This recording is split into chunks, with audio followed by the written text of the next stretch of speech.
नमस्ते मित्रांनो, एक सोन्याचा व्यापारी जो माझा क्लायंट आहे तो आला होता आणि नेहमी आमची सोन्यावर पण चर्चा होते. तो आल्यावर मग त्यांनी मला विचारलं सोनं किती होणार आहे, काय साधारण अंदाज, काय पुढचा फ्युचर, काय प्लॅनिंग वगैरे, सोन्याच्या बाबतीत काय कंडिशन.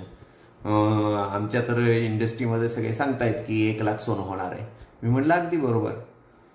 मी त्याला पुढचा डाटा दिला की पुढचा डाटा हा होता 2034ला सोनं किती होईल. तर 2034ला साधारण 1,20,000 ते 1,40,000 रुपये तोळा होईल आणि 2044ला किती होईल तर 3 लाख रुपये तोळा होणार आहे सोनं. हे ऑलरेडी कॉमन आहे, म्हणजे हे होणं हे अपेक्षित आहे, कारण हे त्या दिशेने होणारच आहे. का तर त्याचा जो अनालिसिस डाटा आहे किंवा त्याच्या रिलेटेड बाकीची जी इन्फॉर्मेशन आहे त्यानुसार हे कॅल्क्युलेशन आहे. आणि ते कॅल्क्युलेशन बघता असं लक्षात आलं की ते 6 ते 8% आणि 6 ते 9% याच्या दरम्यान ते राहील सोनं. पण आपल्याला वाटतं की 3 लाख रुपये तोळा होणार आहे सोनं. अगदी बरोबर आहे, पण त्याचं कॅल्क्युलेशन जर तुम्ही कंपाऊंडिंग अॅन्युलाइज ग्रोथ रेट नुसार बघितलं तर ते 9%च्या पेक्षा जास्त काही जाणार नाही. It's common.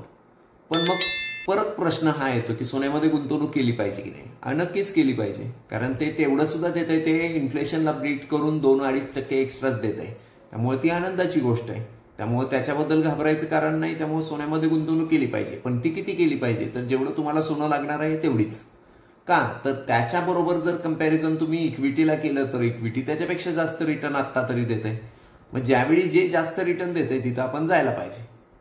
मग त्यामध्ये आता गंमत अशी आहे की काही लोकांची घाई चालली आहे की पुढच्या 2 वर्षांनी मला पैसे लागणार आहेत आणि आताच लोक सांगतायत की सोन्यामध्ये पैसे टाकून द्या आणि 1 लाख रुपये सोनं होणार आहे. तर काय केलं पाहिजे तर ऍक्च्युअल नाही केलं पाहिजे. का नाही केलं पाहिजे तर त्याचं उत्तर मी सांगतो की 2012 सालची सोन्याची किंमत किती होती माहिती का एका तोळ्याची. 2012 साली सोनं होतं एक्झॅक्ट 31,000 रुपये तोळा, 31,400च्या आसपास होतं.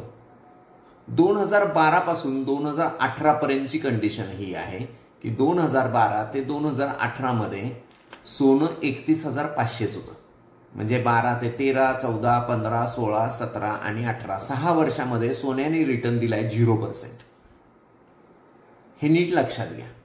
त्यामुळं जर पुढच्या 5 ते 6 वर्षासाठी पैसे लागणार आहेत, 5 ते 6 वर्षांनंतर लागणार आहेत तर तुम्ही सोन्यामध्ये टाकू शकता. पण पुढच्याच वर्षी लागणार आहेत आणि 1 लाख सोनं होणार आहे असं जर कोण सांगत असेल तर तो जे काही भविष्य सांगतोय ते सत्यात उतरलं नाही तर तुम्ही अडचणीत येचाल. त्यामुळे नेहमीच लक्षात ठेवलं पाहिजे की सोनं हेही शेअर मार्केट सारखंच व्होलाटाईल आहे. तिथलाही तुमचा टाइम हॉरिझॉन हा 6 वर्ष अँड अबावचाच असला पाहिजे तरच त्याचा उपयोग आहे. नाहीतर मग तुम्ही कुणाच्या तरी सांगण्यावरनं आज अडचणीत येचाल. थँक्यू.